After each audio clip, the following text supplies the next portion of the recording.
當了20年活菩薩，最終卻毀在了自己說出口的3個字上。8年前被他怒斥滾下台的人，如今只想讓他體面的为自己发言走個面。2014年，東方衛視的《中國夢之聲》現場，一個叫孫浩的年輕人穿着廉價衣服，留着鬍子，和搭檔以歡快男聲組合登台，一首《流浪記》唱得全場動容。他說自己從東北小城來到北京，在地鐵站賣唱睡過天橋，餓了啃饅頭，有時候一天賺不到幾十塊錢。李玟聽哭了，徐若瑄說感動，全場掌聲雷動。但韓紅的臉色大變，直接開口：你們倆在我面前演戲演夠了沒有？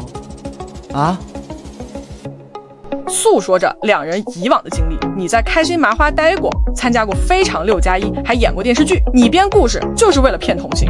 話音落下，怒斥兩人，要求他們退出這個舞台。孫浩整個人愣在原地，想要開口解釋，卻被直接打斷。鏡頭裡的他渾身發抖，嘴唇發苦，大腦一片空白。最終在全場觀眾下去的喊聲中，兩人狼狽離場。從此不要再到電視機前去禍害所有的老百姓，不要再欺騙大家的善良。這段畫面被剪成正片，全網傳播。流浪歌手造假直接衝上熱搜第一，孫浩的微博瞬間被幾萬條評論淹沒，騙子滾出，娛樂圈的罵聲鋪天蓋地。他只能關掉評論，不敢出門，不敢看手機，連朋友的電話都不敢接。後來這些年，他幾乎接不到演出，偶爾去橫店跑龍套，連一句台詞都沒有。2020年，他試着做短視頻賬號發唱歌日常，評論區還有人追着罵：“你不就是被韓紅罵的那個騙子嗎？”他沒法回，也沒法辯解，騙子的標籤這個標籤一貼就是8年。而韓紅呢，敢說真話，選秀界的一股清流，打假正義人設，這些標籤讓他的人氣一路走高，幾乎沒有人為孫浩說過一句話。直到今年6月，馮小剛新片抓特務首映禮上，韓紅作為全片作曲出席，對着台下說了一句：“咱北京的兄弟姐們兒，爺們娘們能不能給走個面？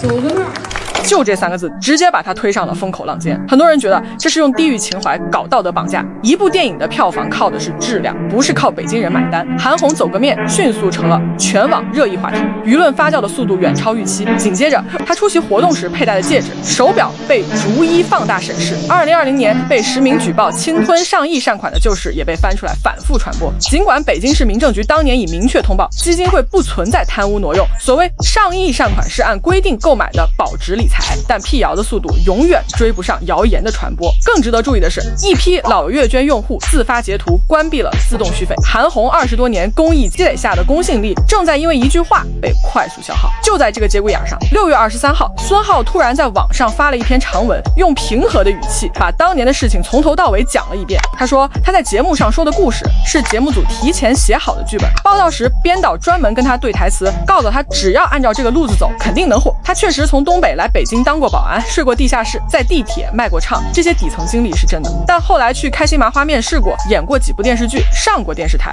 也都是事實，只是零散到根本維持不了生活。節目組看中了他這種一半真實苦難，一半刻意隱瞞的經歷，讓他把自己塑造成一個徹頭徹尾的流浪歌手。他甚至在前一天專門跑到上海人民廣場地鐵站賣唱，只為讓狀態更真實。結果韓紅當場揭穿了他，他連解釋的機會都沒有。真正諷刺的是，據後續披露，節目組早已掌握2人全部履歷，並將資料提前給到了韓紅。他在錄制前就發現了2人的身份，與導演組溝通過後，仍然選擇配合在節目中上演當場揭穿的戲碼。也就是說，整場衝突從頭到尾都是一場精心編排的流程，只是當年自媒體還不發達，鏡頭剪輯權完全掌握在電視台手裡。一個沒有任何背景的底層小人物根本沒有渠道發聲，只能獨自背下騙子的罵。如今孫浩隔空喊話，沒有一句責怪，只是說希望韓紅能公開承認當年說話太重。他還特意帶上了韓紅走個面的話题，甚至提到馮小刚導演曾參與制作北京衛視的節目，了解他的真實身份。韓紅至今沒有回應。這場風波的走向尚未可知，一場綜藝的舞台對峙，一句首映禮的隨口感召，2個不同時間節點的事件交匯在一起，把一個底層小人物8年的委屈和一個公益人20年的信譽同時推到了公眾面前。真相或許遠比當年那場正義揭穿複雜得多。關注萊尼時刻，